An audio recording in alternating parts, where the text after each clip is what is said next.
मतलब दुखी हूँ। मेरा छोटा भाई नहीं मेरा बेटा है।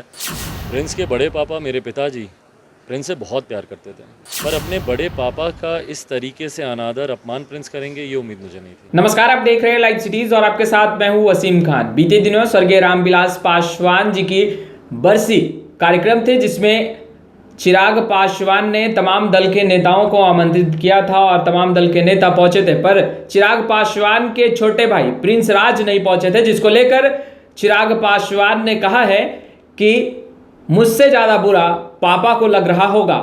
क्यों कह रहे हैं चिराग पासवान ऐसा, जरा आप वो सुनिए। सवाल ये है कि प्रिंस पासवान जिसे आप हमेशा से कहते रहे हैं कि वो एक बेटे की तरह है और आपने कहीं ना कहीं कदम से कदम मिलाकर साथ भी रखा है प्रिंस पासवान को, मगर कहीं दिखे नहीं, ना ही श्रद्धांजलि अर्पित करते हुए कहीं दिखाई दिए।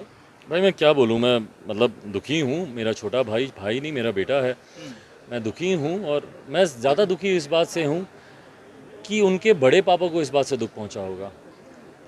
प्रिंस के बड़े पापा मेरे पिताजी प्रिंस से बहुत प्यार करते थे और उसको आगे बढ़ते हुए देखना चाहते थे, इसीलिए इतनी कम उम्र में उनको प्रदेश अध्यक्ष की जिम्मेदारी देकर वो चाहते थे कि प्रिंस आगे बढ़े, पर अपने बड़े पापा का इस तरीके से अनादर अपमान प्रिंस करेंगे ये उम्मीद मुझे नहीं थी। पशुपति कुमार पारस आपके चाचा अब तक कुछ नहीं बोले हैं। मुख्यमंत्री नीतीश कुमार जी कल बरसी में नहीं पहुंचे, उसको लेकर कैसे देख रहे हैं? नहीं देखिए, मैं इसमें क्या बोलूँ, प्रदेश अध्यक्ष जी ने अपनी बातों को इस पर रखा ही है। चिराग पासवान को कैसा लगा?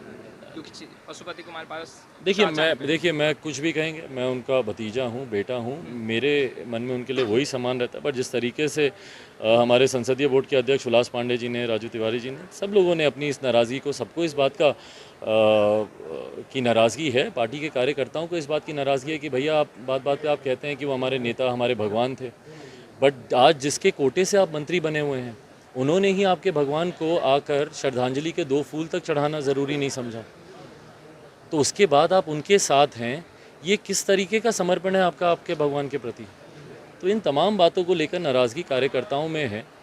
बट हाँ, मैं धन्यवाद करूँगा कि कल जिस तरीके से वो आए और आकर उन्होंने परिवार के इस कार्यक्रम में वो सम्मिलित हुए। उम्मीद थी मुझे कि वो ज़रूर आएंगे, कल वो आए। आगे की रणनीति क्या होगी? भाई आगे की 8 तारीख को हमारे नेता की पुण्यतिथि है। इस बात को भी मैं स्पष्ट कर दूं कि जहां एक तरफ मुख्यमंत्री नीतीश कुमार जी, ना वो आए ना उनके पार्टी के कोई नेता आए, बट जिस तरीके से अपने पार्टी के नेताओं से वो ये बुलवा रहे हैं कि भाई कौन सा पुण्यतिथि था, ये तो ये राजनीतिक कार्यक्रम कर रहे थे। मुख्यमंत्री भी समझे, उनके पार्टी के नेता भी समझें इस बात को कि भैया बरखी बिहार की परंपरा रही है, बरखी कहते हैं, बरसी कहते हैं, ये परंपरा रही है और बिहार में कई जगहों पर 11वें महीने में बरखी का आयोजन किया जाता है। तो जो लोग ये कहते हैं पहले तो बिहार को जाने, बिहार की परंपराओं को जाने। हम लोगों के यहाँ परंपरा रही है और कई परिवार की भी अपनी अलग अलग परंपराएं होती हैं, पर यह भी एक जनरल प्रैक्टिस रही है। बिहार के कई क्षेत्रों में 11वें महीने में बरखी का आयोजन किया जाता है। तो इसीलिए कल का जो कार्यक्रम था, जो लोग ये बोल रहे हैं कि अरे तो राजनीतिक कार्यक्रम कर रहे थे, कौन सी उनकी पुण्यतिथि है उनकी, भाई मुझे नहीं पता मेरे नेता की, मेरे पिता की पुण्यतिथि कब है।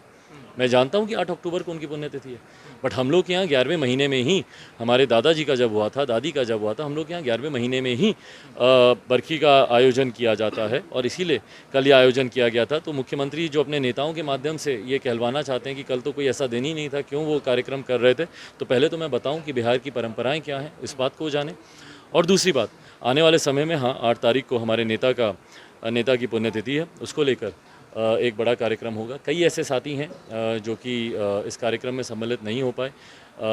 दिल्ली से कई ऐसे नेता हैं, कई ऐसे पार्टी के बड़े नेता हैं जो चाहते हैं, और क्योंकि हमारे नेता के निधन के बाद दिल्ली में भी कोई ऐसा बड़ा कार्यक्रम हुआ नहीं, क्योंकि वो देश भर के नेता थे, 6 प्रधानमंत्री के साथ उन्होंने बड़े बड़े विभागों को संभाला, तो अक्रॉस द कंट्री उनके समर्थक, उनके चाहने वाले हैं। तो वो चाहते हैं कि दिल्ली में भी कोई इस तरीके का आयोजन हो। तो संभवतः 8 तारीख की जो पुण्यतिथि है उसका आयोजन वहाँ पे किया जाएगा, जहाँ पे देश भर से लोगों को आमंत्रित किया जाएगा। और फिर 28 नवंबर को पार्टी का स्थापना दिवस है। हमारे नेता अपने रहते हुए हर साल एक बड़ा कार्यक्रम करते थे और उसी तरीके से एक प्रदेश भर का एक बड़ा कार्यक्रम यहाँ पटना में आयोजित किया जाएगा। तो आपने सुना चिराग पासवान को, जो कि ये कहते नजर आ रहे हैं कि प्रिंस राज जिसे बेटे की तरह माना और पापा स्वर्गीय रामविलास पासवान ने लोजपा का प्रदेश अध्यक्ष भी बनाया था, यह सोचकर कि प्रिंस राज भी आगे बढ़े। पर जिस तरीके से प्रिंस राज ना ही पहुंचे और ना ही श्रद्धांजलि अर्पित की, जिसको लेकर मुझसे ज्यादा बुरा यानी चिराग पासवान से ज्यादा बुरा स्वर्गीय रामविलास पासवान को लग रहा होगा। ये कहते चिराग पासवान दिखाई दे रहे हैं। एक तरफ जहां मुख्यमंत्री नीतीश कुमार पर चिराग पासवान का गुस्सा फूटा, जब हमने इन तमाम विषयों पर चिराग पासवान से बातचीत की तो उन्होंने साफ साफ लफ्जों में कहा कि कहीं ना कहीं ये बहुत चिंता का विषय है, क्योंकि स्वर्गीय रामविलास पासवान यानी चिराग पासवान के पापा ने प्रिंस राज, चिराग पासवान के छोटे भाई, समस्तीपुर से सांसद हैं, उन्हें प्रदेश अध्यक्ष बनाया लोजपा का, यह उम्मीद से कि प्रिंस राज भी आगे बढ़ेगा। पर प्रिंस राज ने स्वर्गीय रामविलास पासवान अपने बड़े पापा को श्रद्धांजलि भी अर्पित करना उचित नहीं समझा। खैर, लाइव सिटीज के साथ बने रहें। अब तक आपने हमारे चैनल को सब्सक्राइब नहीं किया है तो तुरंत सब्सक्राइब कर ले, साथ ही साथ हमारे फेसबुक पेज को भी लाइक कर ले, ताकि तमाम छोटी बड़ी खबरों से लगातार हम आपको जोड़ सके। आपका बहुत बहुत शुक्रिया।